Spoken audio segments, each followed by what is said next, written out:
more hand for the Jewel Tones Choir.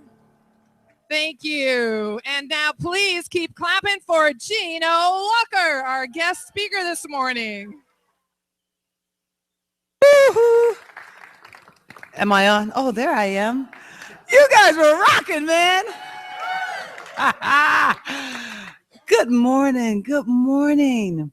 It is such a joy to be here with you. And first off, I have to say thank you to Reverend Heather and Reverend Karen for opening up this opportunity for me to be with you in this way. So thank you. And then they gave me a title like Thin Slicing. I was like, is that real? Thin Slicing? And initially I went to, of course, what do you go to? Slicing meat, right? You're like, they can't be talking about slicing meat. And I was like, oh my. Reverend Karen gave me an out. She's like, you could pick another topic. But you know, the ego was going, now I got it. I was like, oh my God, I've got to really anchor down and do some work here. So I found out that thin slicing is real. It's a real terminology. And the book that I think they're doing all of this around is Malcolm Gladwell, called Blink. It is his explanation. Well, I had to bring this up because I didn't want to try to remember it. Thin slicing, he says, our ability to use limited information from a very narrow period of experience to come to a conclusion. This idea suggests that spontaneous decisions are often as good as, or even better than carefully planned. So I was like, what? What? And you know how you read it like several times. But after investigating, I understand we all do it.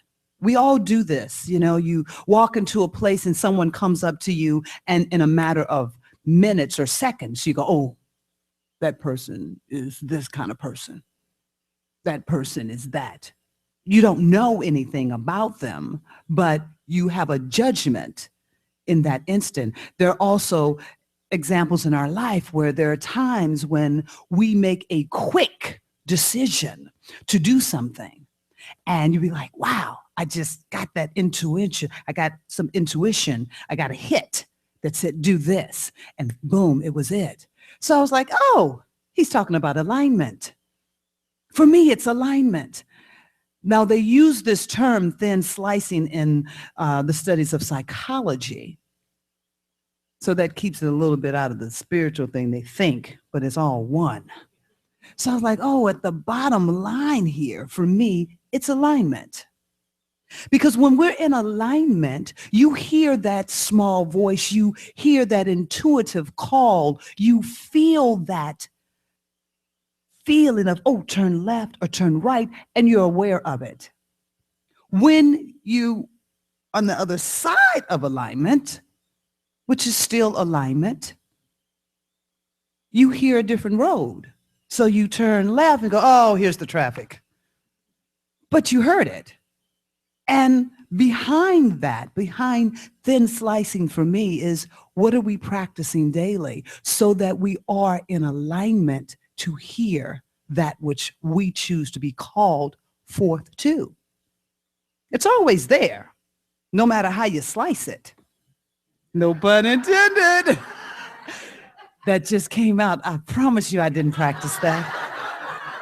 Who could practice a thing like that? Spirit is playing with me. I love it. So at this core of alignment, right now, I know the month is diversity, I think is what.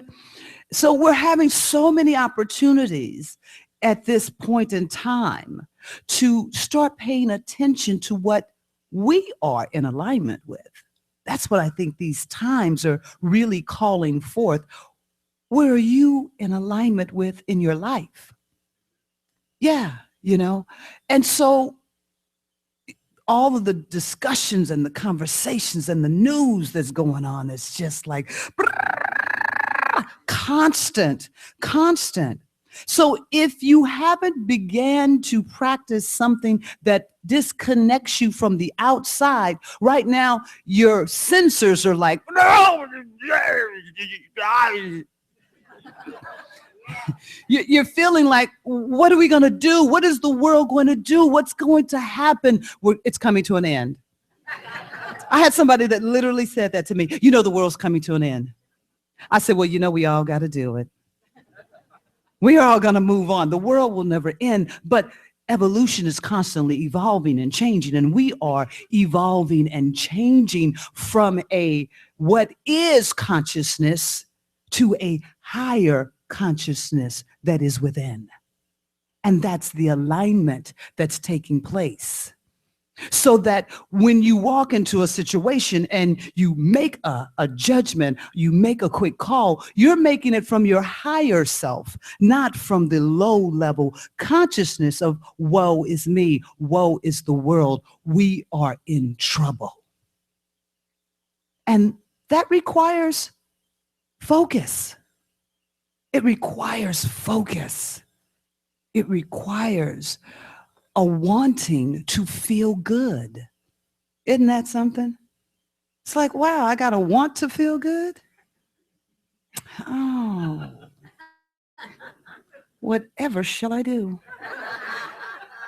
You mean things aren't going to make me feel good? See, that's human consciousness. Something's going to happen that will make me feel good.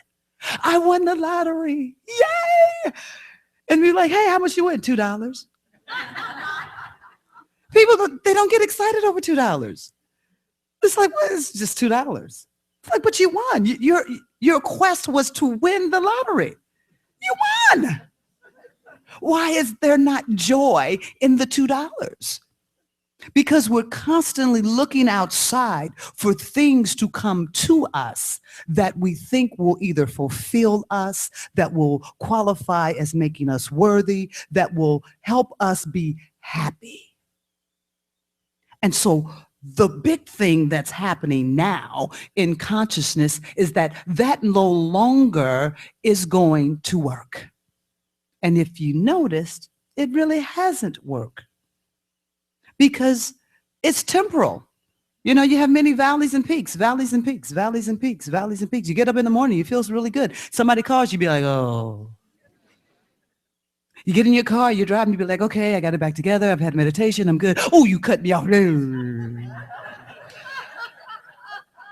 Valleys and peaks, valleys and peaks. But when you know that you're connected to source and you live in that practice state, you don't have to have something outside for your heart to feel joy. Now, that's a powerful thing. I mean, we like to think joy is just, it's not. It's so much more than that because it is your natural state of being. It is the well-being. I play games with the universe, with the rain that's been happening. It's like, wow. Do you know that if I could fly right now, I would see that sun? I would see it. It's there. It's happening every day. The sun rises every day. I don't care if there's a snowstorm, if there's a hurricane, that sun has risen. Now, it may not be in your area, but it has risen. So the well-being of the universe is always there. The sun doesn't say, well, it's raining. I don't think I should shine today. I'm not going to do it. I'm going to go back and take a nap. The moon, they have this beautiful dance. And we must understand that the dance that we are involved in is contrast. We're going to have these wonderful opportunities to expand our consciousness and who we are. And that's taking place right now. Yeah, you look out in the political world and it's like, if you don't want to expand there, well, we've got an opportunity here to expand to do something greater than what we knew we were. Recognizing that in this teaching, we're calling forth for a global world that works for all. And for me, that doesn't mean that we all do the same thing. How boring would that be? A global world that works for all means that I must appreciate you as well as I appreciate my perception of this world and recognize that you can't hurt my world. I don't care who you are. You can't hurt my world. One of my friends comes like, oh my God, Donald Trump is going to kill me. I said, Donald Trump can't hurt my world. No one can hurt my world. If we understand that we are truly co-creators in this world, things aren't happening to us, they're happening through us.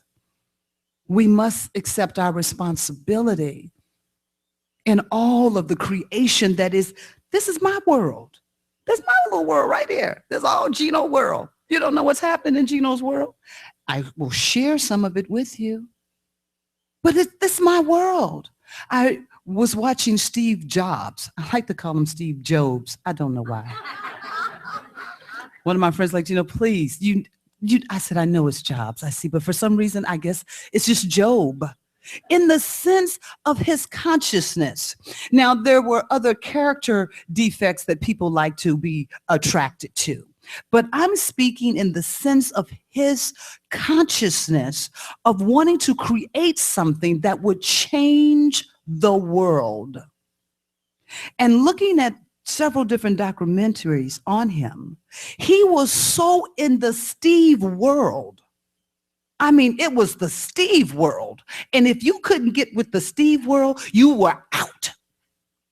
Now, there are other ways that we can do this. But what I appreciated so much was that he would not allow anyone for a moment to take him out of his world, which is why we have these amazing things called the iPhone, the iPad, the iWatch, the I. Why everyone has a computer, or at least access to a computer. Because he had a vision that he so believed in that nothing that you could say could turn him. So we have a vision for global humanity. That's a big vision. And that takes a consciousness of people practicing constantly who you are in that vision. Are you thin slicing negativity? Is that where you're tuned into? And some days we are. Some days you get up, we got that old saying, I just got up on the wrong side of the bed. What side is that? I want to ask so I don't get up on that side anymore. Is it to the left? Is it right? Is it in the middle? What side is that? These cliches that we have stated for so long that replace responsibility. They replace responsibility. We're no longer in that phase. We must awaken to our responsibility to be about who we are. Make no apologies. Everybody's not going to like you. Get over it. Just be all right with that. And you're not going to like everybody. But we can respect and appreciate what they bring, because each and every one of us, and that's each and every one of us here, out there, all around, everywhere, brings a perspective to this world that has created what we have today. And where we're going tomorrow, it requires all of us to bring our A game.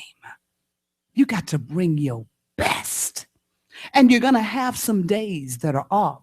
But if your intention is to be the best you that you can be, to be in alignment so that when you see ill will, you will see a higher place for it. Things are going to happen. Accidents are going to happen. People are going to make their transition. Illness is a part of this consciousness that we believe in. Poverty is a part of the consciousness that a lot of us believe in. Understand that those are beliefs. I get it. I get it. I know people are like, well, I'm really hurting. I get it. I heard this beautiful story about the Garden of Eden. And the story that's always told that they were having such a great time, hanging out, just chilling. Life was good. And someone noticed, they took a bite off the tree. They used the tree, took the bite out of the tree, and then they noticed, oh, wait a minute. I can see all your body. Wait, oh, wait a minute. Something's not right here. But in actuality, what happened was a moment of disconnecting themselves from God. Now, the story of the Garden of Eden tells that God pushed them out. And I know we know here that whatever you call it, God, source, light, it is love. It is energy. It doesn't change from day to day, moment to moment. No matter what you do, it does not change. So it could not push anyone out. We just simply start looking at, oh, wait a minute, look at this over here. Instead of focusing on all the beautiful birds and the trees and the flowers and the leaves and all the well-being that was constant, we for a moment start focusing here. And in that moment of focusing, they said, look, my leg is hurting. Oh, they're like, oh my God, there's illness. They're like, but I'm a good person. Then they brought the devil into, it was just like this beautiful, I was like, wow, that tells the story of where mankind and where our consciousness was then. So here we are again. Here we are at a beautiful turning point. This is a powerful turning point that we're at right now. Do we choose to live a life right now in this moment? In this very moment, we don't have to wait till we get home. We don't have to wait till we hear the doctor, what the doctor got to say. We don't have to wait till we look at our bank account. We don't have to wait till our loved one says, I'm sorry. We don't have to wait till our kids grow up and get out and go to college. We don't have to wait. In this very moment right now, you can choose by the thoughts that you're thinking how you're going to feel for this moment, for this very moment. That's how powerful we are. Because in that moment, you've had a shift. I saw one of these, there was a cable show. I don't remember the name of it, but they were advertising. And the guy was talking to his friend and he said, oh my God, man, you know, it was such a beautiful evening. And in this moment, I told her, I love you. He said, and then another moment came. I was like, I get it. In this moment, I love you. And he said, I love you. But then another moment. And that's how there's another moment. We have these eyes that are shutters that are capturing moments. They're capturing moments. They're capturing the moments of our day. They're capturing the moment of what we are creating. When you look into your life, go ahead, take responsibility. Look what I created. Yeah, if it makes you copy, like, well, okay, but I can change it. If there are things that you're not crazy about, you can change it. Because when we step out and judge others, who are we judging? We're judging ourselves. We're judging ourselves. Sometimes it happens so quickly, we're not even aware we're doing it. And then slicing, that's what they're talking about. One of the things of, you ever had someone come up to you and go, oh, I like that outfit. But you know what? That color's not good on you. In the moment they gave you, but this, just took it right back. We do that all the time. When you hear a but come out in your conversation, a couple of years ago, I had my sweet sis, we were doing a show together, and she called me and she said, hey, I need you to know that I love you. You could hear like, whoa. But I require your greatness. I said, what? I require your greatness. So when are you coming to the gym with me? I'm like, oh, I work out. What you talking about? But it created a whole different conversation for me. Now, I was ready to hear it. She's very blunt and very straightforward. She didn't cut any corners. She went in. See, I gave you the love. Now we're going in.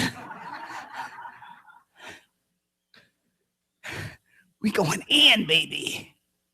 This is our time to go in with yourself.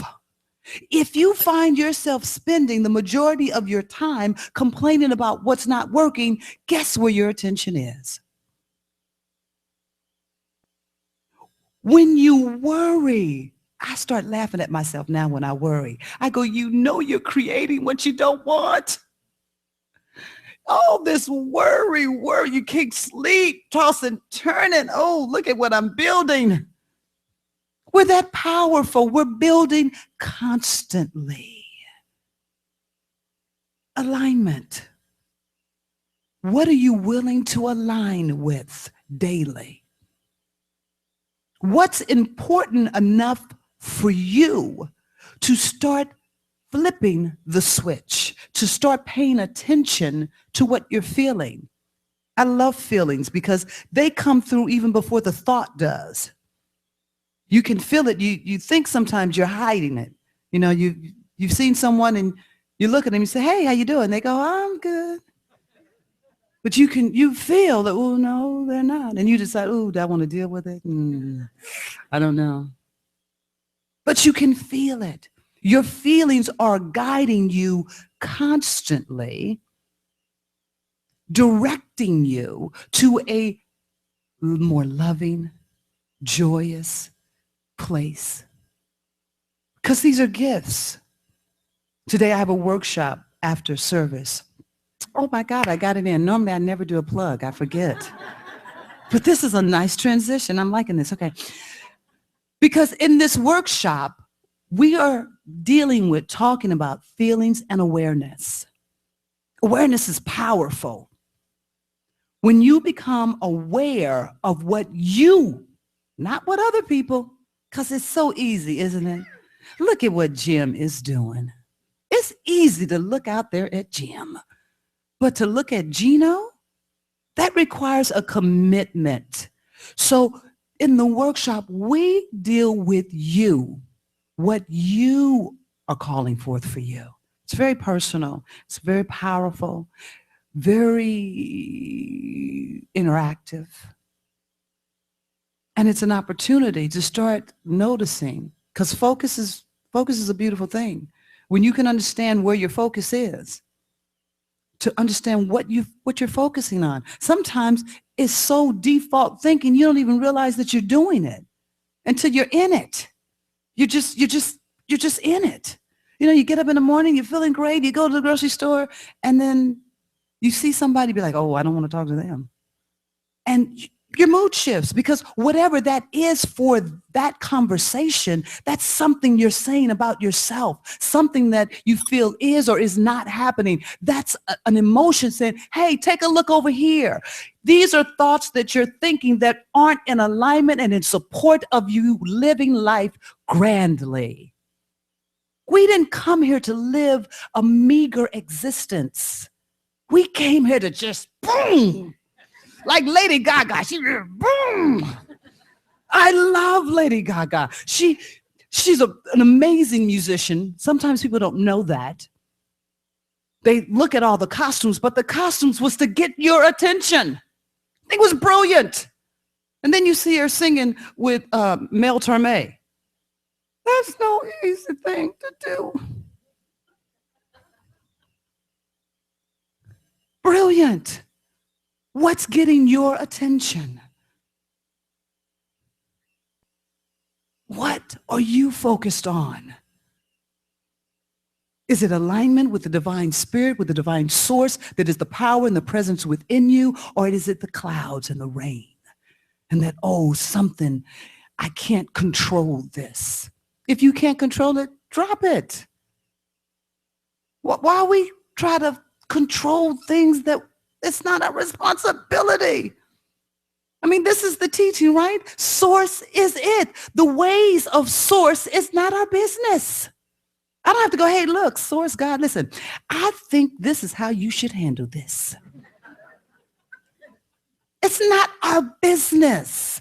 Our business is to trust that I have put a request in. You don't even have to do it verbally. That's how powerful we are, because we're energy. We're vibration. We're vibration. We're vibrating all the time. And that vibration is sending out to other vibrations like, hey, you know, you've seen it. clusters of people that hang together. You know, the old saying, birds of a feather, what is it? Birds of a feather flock together.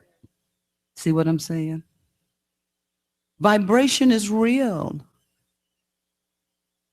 When you don't feel good, when you are feeling in the low pit, look at the people that are surrounding you. The people that answer their phone when they call. Most of the time, you're going to find they're there already. They're like, hey, I've been waiting for you. So you join together on what's going wrong, how the world's not working, what's not working in your life, and you're You're just in that together. And when you're vibrating high, when you're in that loving space, when your thoughts are so clear and everything is like, wow, I can see forever. Look who's around you then.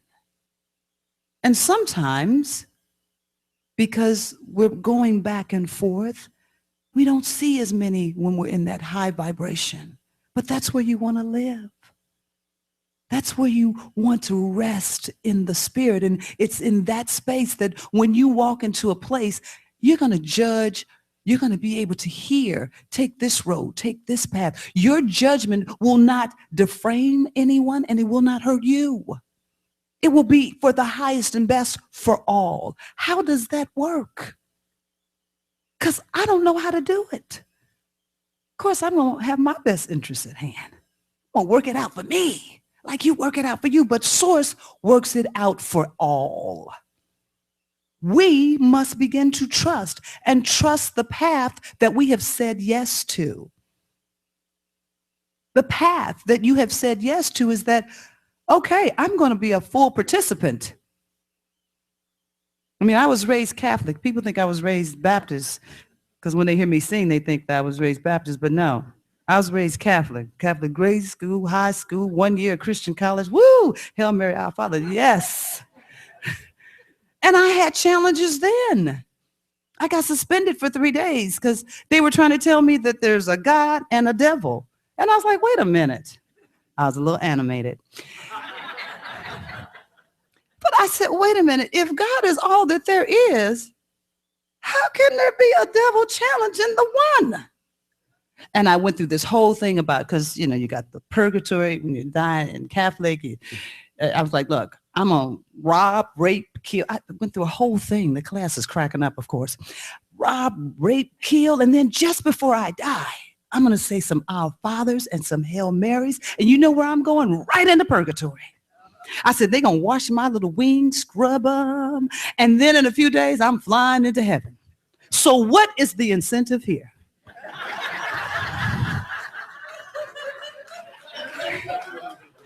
Gino, to the principal's office. I got suspended for 3 days. When I got home, my mother, in all her brilliance, came home from work and looked at me and said, do you have a degree? I was like, what? Do you have a degree? Because if you have a degree, tell me. I won't have to continue to pay them to help you get a degree. Because they have a degree. So if you already have one, let me know. So what I learned from that was that I cannot express my opinions. My mama is paying for me to go to school, and she's going to kill me if I get suspended again. But I was always very clear, for me, there wasn't that two-sided. But now I had other things that I believed in. I believed in rich, I believed in poor. Those are things that I'm still just starting to release. I believe that there were those that were born into it. I believe that experiences were telling me the truth of what my life was. But there was only what I was living at that moment. What's already happening, what is right now, that's old. That's old news. That's already done. You don't have to do anything about it. If you don't have nothing in your bank account, don't worry about it. That's old. That doesn't mean that's what tomorrow's going to bring. Your bank account of consciousness. That's the bank account. Not this physical bank account. You know they cheat. Some people be doing things. Don't worry about that bank account. Your bank account of consciousness, your consciousness of heart and spirit, that's the consciousness. Those are the accounts that are important. Out here in this physical realm, it is temporal. It is evolving constantly and changing all the time. So what is absolutely for certain? The sun will rise every single day. This world is turning. I don't see anybody here that has their hand on a knob that's turning the world. It's doing it. It doesn't stop for a millisecond, not for an instant, not for a moment. The breath that you're breathing right now, I guarantee you, you're not thinking, ooh, is there enough? Ooh, is there enough? Is there enough? You relax into it and know that you will have all that you need. Always. So I leave you with this. That in your day, as you step out into the world, and that means when you get up out of your bed, because when you awaken from the beautiful slumber, when you step out of your bed, you have stepped into consciousness. And if you decide to make the practice that when I step out of my bed, I'm stepping into the love of God, of the well-being that is here for me. For this day is a gift that has been laid before you. Accept your gift. Accept that you deserve your gift. And accept that you don't even have to know how to articulate what you want. Just keep your heart filled with the love of God, and you will be guided. The light will shine. There will come a moment where you will feel something in such a magnificent way that you cannot go left when it is for you on the right. We're here to have a good time, y'all. Have a good time. Peace and blessings. Dusty.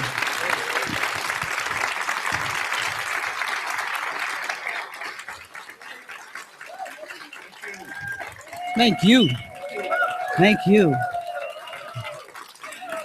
Thank you. Thank you. Now let us get ready for prayer.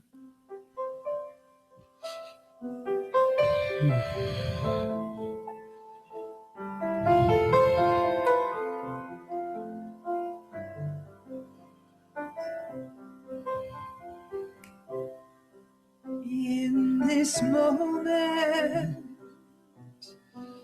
in this place,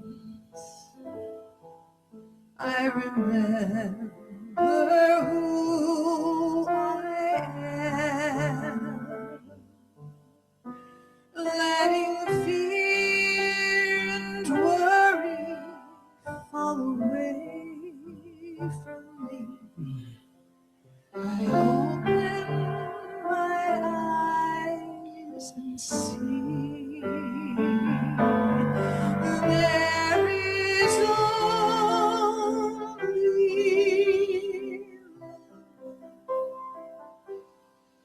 There is only love. Love that heals, love that sets us free. There is only love.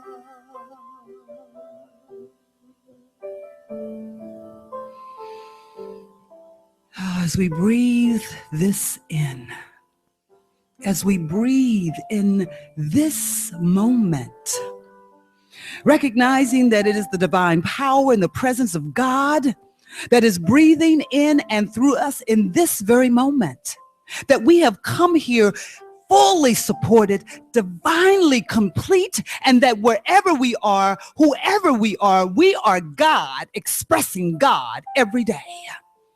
That it is this divine magnificence of love that is the breath, the heart beat that is ours, that cannot be taken, that cannot be misused. This love of God is pure in its essence and is always available, always there. We just must relax and breathe. For the breath reminds us that we are unique emanations of God, that we are expressing this divine love. And moment by moment, moment by moment, we are connecting. Moment by moment, we are aware. Moment by moment, the face of God is shining to us wherever we are. Through a bird singing, through a tree blowing, through the wind, through the stars sparkling, through flowers, through a child's laughter, through our family and friends. Oh, it is everywhere. So we accept this knowingness right now in this moment. We accept the well-being that is never disconnected, always flowing. To us, to each and every one we know all over this universe, there is more than enough well-being for all. So we say yes, yes, yes. All is well. And for this and so much more, I just joyously breathe in, and so it is. Thank you so much, Gino. And please welcome up the women's ensemble from our choir for our next piece. And as they're coming up here, this is like a kind of a chant type of a song. It's called